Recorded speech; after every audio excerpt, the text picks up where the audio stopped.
Students, welcome to SR विद्यालय। आज की वीडियो में हम लोग class 11th mathematics chapter sets के एग्जाम्पल नंबर 12, 13, 14, 15, 16, 17 ये सारे एग्जाम्पल्स डिस्कस करेंगे। एग्जाम्पल नंबर 18 एंड 19 कौन से एग्जाम्पल 18 एंड एग्जाम्पल 19 ये दो एग्जाम्पल्स हम लोग डिस्कस नहीं करेंगे। और वो इसलिए नहीं करेंगे क्योंकि इस साल जो हमारा सिलेबस आया revise syllabus for the session 2021 to 22 ये जो टॉपिक है वो कट गया है। द टॉपिक जो आपका है डिफरेंस ऑफ सेट्स ये आपका डिलीट हो चुका है, डिफरेंस ऑफ सेट्स। तो इसलिए हम ये वाले एग्जाम्पल्स 1.4 के बाद एग्ज़ाम्पल नंबर 20 से लेकर एग्ज़ाम्पल नंबर 20, 21 एंड 22 एंड 1.5 ये सब चीज़ें जो हैं हम लोग डिस्कस नहीं करेंगे क्योंकि आपका डिफरेंस ऑफ सेट्स एंड जो एक और टॉपिक है कॉम्प्लीमेंट ऑफ सेट्स ये दो टॉपिक हट चुके हैं आपके सेट्स चैप्टर से। तो इसलिए मैं आपको अब जो एग्ज़ाम्पल डिस्कस करवाऊँगी वो सिर्फ एग्ज़ाम्पल नंबर 12 से लेकर एग्ज़ाम्पल 17 तक। ओके, तो चलिए स्टार्ट करते हैं। ये मैंने वैसे अनाउंसमेंट वीडियो में पहले से ही डाल दिया है। तो हम लोग आते हैं एग्ज़ाम्पल नंबर 12 पर। Let a equal to 2, 4, 6, 8 and b equal to 6, 8, 10 and 12। Find A union B. तो ये तो बहुत ईजी सा क्वेश्चन है। ए यूनियन बी का मतलब क्या होता है? किन्हीं दो सेट्स के यूनियन को क्या कहते हैं? जैसे हमें पूछा गया ए यूनियन बी, यानी कि ऐसा सेट जिसमें दोनों के एलिमेंट्स हो, ए के भी एलिमेंट हो और बी के भी एलिमेंट हो, बस किसी एलिमेंट को रिपीट नहीं करना है। जैसे अब हम इसमें लिखेंगे ए के कौन कौन से एलिमेंट है 2, 4, 6, 8, तो हम लिख लेते हैं 2, 4, 6 एंड 8। उसके बाद बी के कौन से एलिमेंट है 6, 8, 10, 12। अब 6 और 8 तो हमने इंक्लूड कर लिए, इसलिए अब हम इन्हें रिपीट नहीं करेंगे। अब हम सीधा लिख देंगे 10 एंड 12। अब इससे हम इसमें क्या होगा कि आपका जो ए है वो सबसेट होता है हमेशा ए यूनियन बी का, और बी भी आपका सबसेट होगा ए यूनियन बी का, यानी कि दोनों के एलिमेंट्स हमें इंक्लूड करने हैं। आइए एग्जाम्पल नंबर 13 पर आते हैं।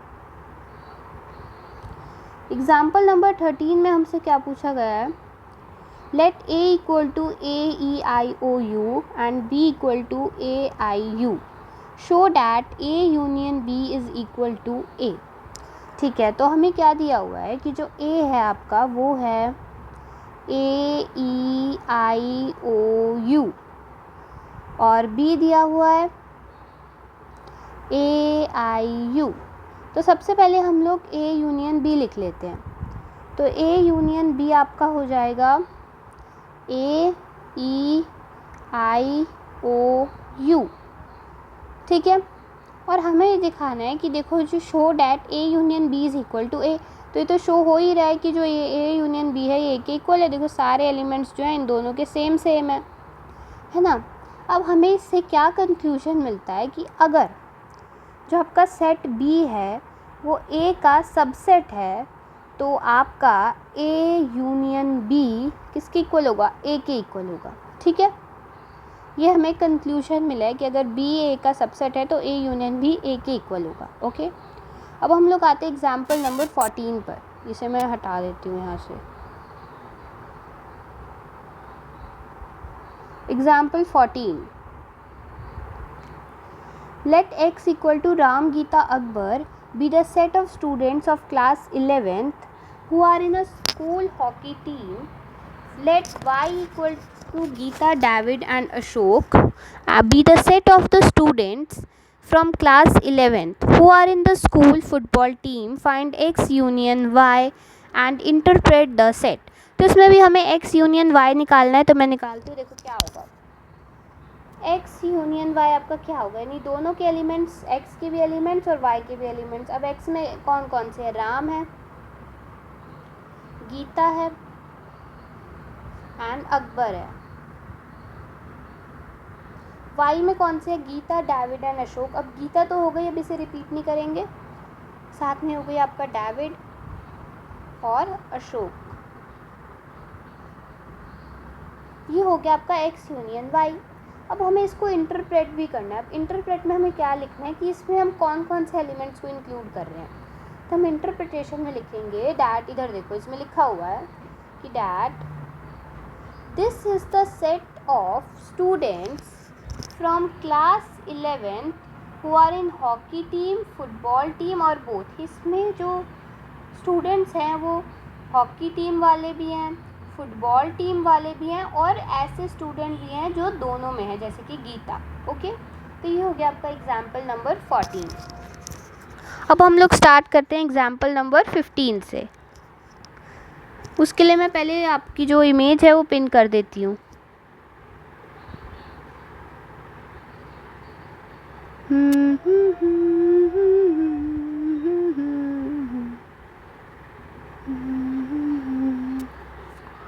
हाँ जी, तो आपका ये आ गया एग्जाम्पल नंबर 15। एग्जाम्पल 15 है consider the set A B and B of example 12 and find A intersection B. तो अब हमें निकालना है ए इंटरसेक्शन बी। तो चलिए करते हैं। तो पहले देख लेते हैं कि हमें ए क्या गिवन है एग्जाम्पल नंबर 12 से।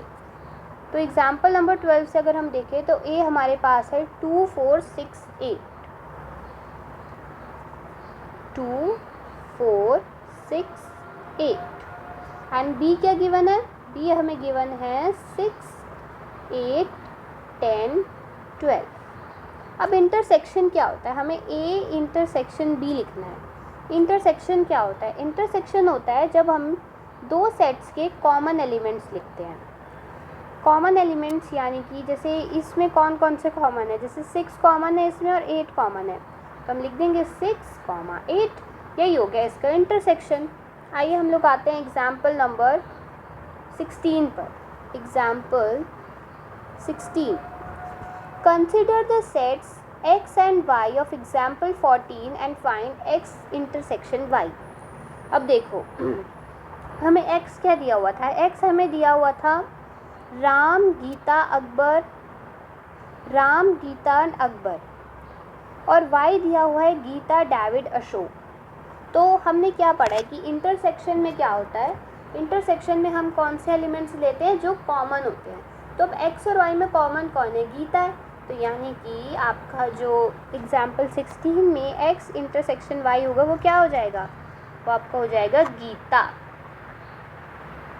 डन। अब हम आते हैं एग्जाम्पल नंबर 17 पर। Example 17, let a equal to 1 2 3 4 5 6 7 8 9 10 and b equal to 2 3 5 7. Find a intersection b and show that a intersection b is equal to b. तो ठीक है, पहले हम a intersection b find out करते हैं। तो अगर हम a intersection b find out करें तो हमारे पास कॉमन कौन कौन से एलिमेंट्स हैं। कॉमन एलिमेंट्स हमारे पास वो हैं जो कि आपके सारे b के एलिमेंट्स हमारे पास कॉमन है। तो हम लिख देंगे कि a इंटरसेक्शन b क्या हो जाएगा, a इंटरसेक्शन b हो जाएगा आपका 2 3 5 7। ओके, अब हमें ये शो करना है कि जो a इंटरसेक्शन b है वो b के इक्वल है।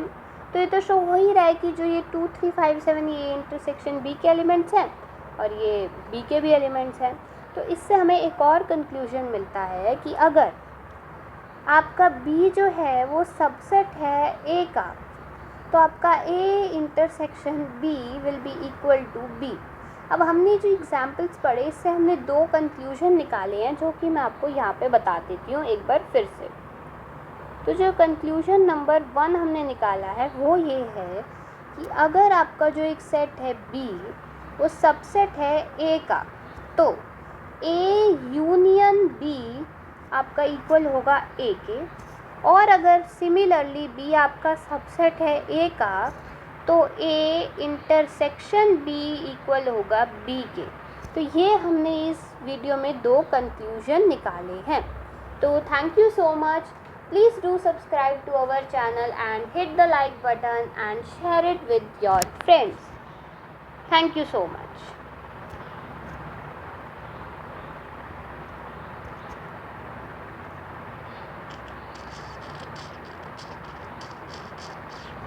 Thank you.